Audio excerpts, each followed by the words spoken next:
আলহামদুলিল্লাহ আহলিহি ওয়াসসালাতু আহলিহা। আমরা মুসলিমরা যারা ইসলামকে প্র্যাকটিস করি, নামাজ পড়ি, রোজা রাখি, হজ করি, যাকাত আদায় করি, সদকাতুল ফিতর আদায় করি, আমাদের মধ্যে অনেকে এমন আছেন যারা প্র্যাকটিসিং মুসলিম, কিন্তু কোনো না কোনো সময় নামাজ কাজা হয়ে গেছে, নামাজ ছুটে গেছে, রোজা ছুটে গেছে, যাকাত অনাদায়ী থেকে গেছে, সদকাতুল ফিতর কোনো কোনো বছর হয়তো আদায় করিনি, করলেও অর্ধেক আদায় করছি, 50% আদায় হয়েছে, 50% অনাদায়ী থাকছে। এই ধরনের কেস অনেকেরই আছে। এই ক্ষেত্রে ইসলাম কি বলে?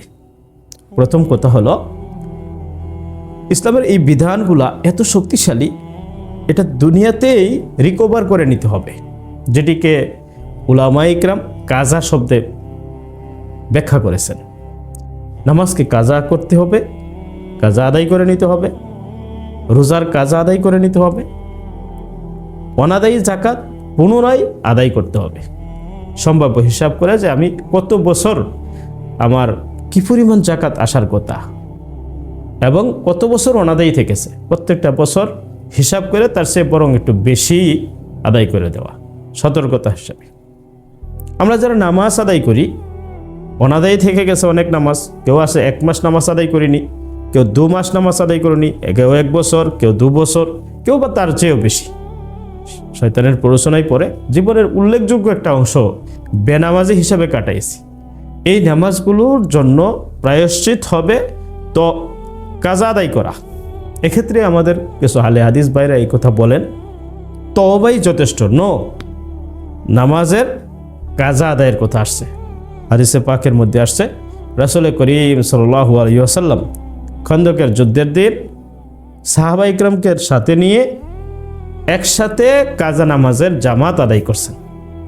সত্যি যদি তওবা যথেষ্ট হতো, আল্লাহ নবী সাল্লাল্লাহু আলাইহি ওয়াসাল্লাম সাহাবা ইকরামকে সাথে নিয়ে কাজা নামাজ আদায় করতেন না।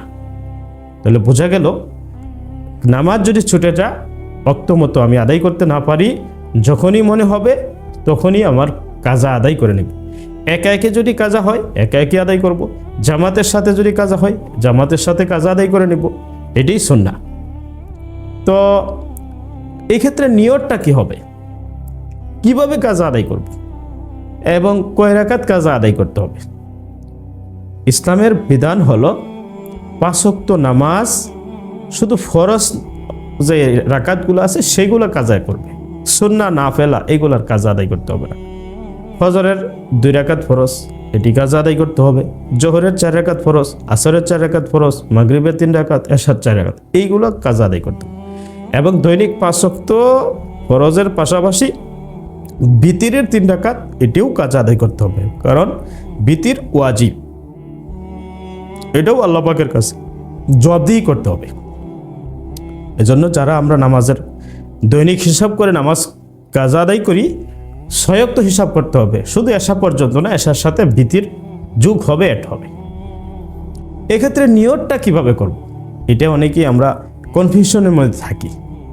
এই ক্ষেত্রে উলামায়ে ইকরাম, মুফতিয়া ইকরাম বলেছেন, যদি নির্দিষ্ট 2-4টা দিনের নামাজ কাজা হয় এবং এটাও স্পষ্ট মনে থাকে কি কি বার, কোন কোন বার, কোন কোন তারিখের নামাজগুলো আমার কাজা হয়েছে, দিন তারিখ যদি নির্দিষ্ট থাকে, আদায়ের সময়ও ওইভাবেই নিয়ত করব, আল্লাহ অমুক তারিখের অমুক দিনের জোহরের নামাজ কাজা হয়েছে, সেটি আদায় করছি, আল্লাহু আকবার।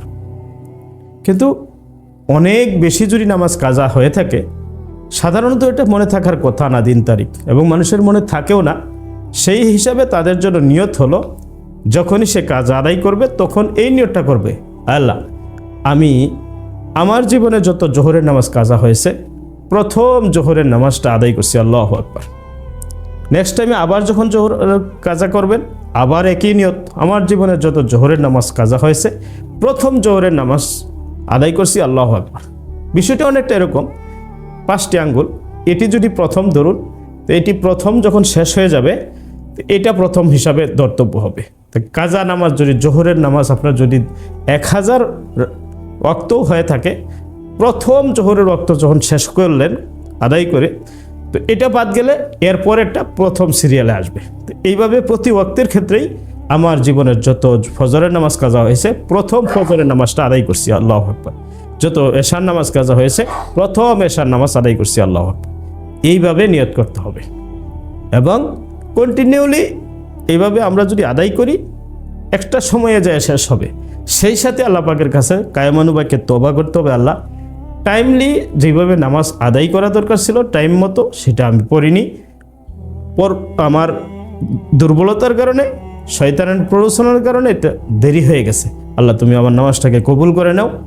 এই দীর্ঘ গ্যাপের কারণে আমার যে গুনাহ হয়েছে এই গুনাহ থেকে আমি মুক্তি চাই, আমাকে মুক্তি দান করো। তো রোজার ক্ষেত্রে ওইভাবেই যে অনাদায়ী রোজাগুলো রয়েছে সেই রোজাগুলো আদায় করতে হবে। হ্যাঁ, অনেক মানুষ আছেন উজুরের কারণে রোজা ভাঙ্গেন, সেগুলোও একটা কাজা করলেই হবে। কিন্তু অনেক মানুষ আছেন বিনা উজরে এমনিতেই রোজার দিনে রোজা রেখে ভেঙ্গে দেন। কোনো মানুষ যদি রোজা রেখে এরপরে ভেঙ্গে দেন বিনা উজরে, শরীর কোনো গ্রহণযোগ্য উজরে রোজা ভাঙ্গেননি, তো এরকম ব্যক্তির ওই রোজাটার জন্য 61টা রোজা কাজা করতে হবে। অত্যন্ত জটিল একটি মাসালা এটি।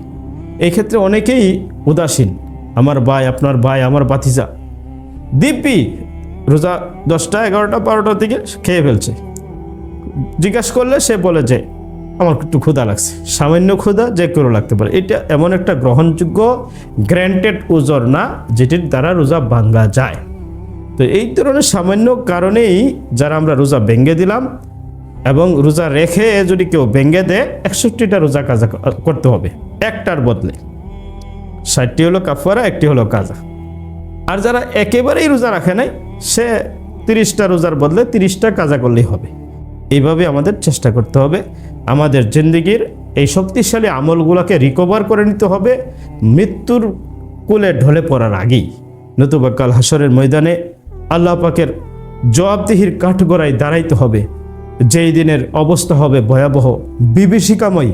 ইয়াউমা ইয়াফিরুল মারউ মিন আখি ওয়া উম্মিহি ওয়া আবি, যেই দিন আপন ভাই থেকে পলায়ন করবে, স্ত্রী থেকে স্বামী পলায়ন করবে, মা বাবা থেকে সন্তান পলায়ন করবে। এমন একটা ভয়ানক মুহূর্ত হবে, এমন একটা দিন হবে যেই দিন থেকে, যেই মুহূর্ত থেকে পৃথিবীর কারো পলায়ন করার কোনো সুযোগ নেই। আশা করি বুঝতে পারছেন।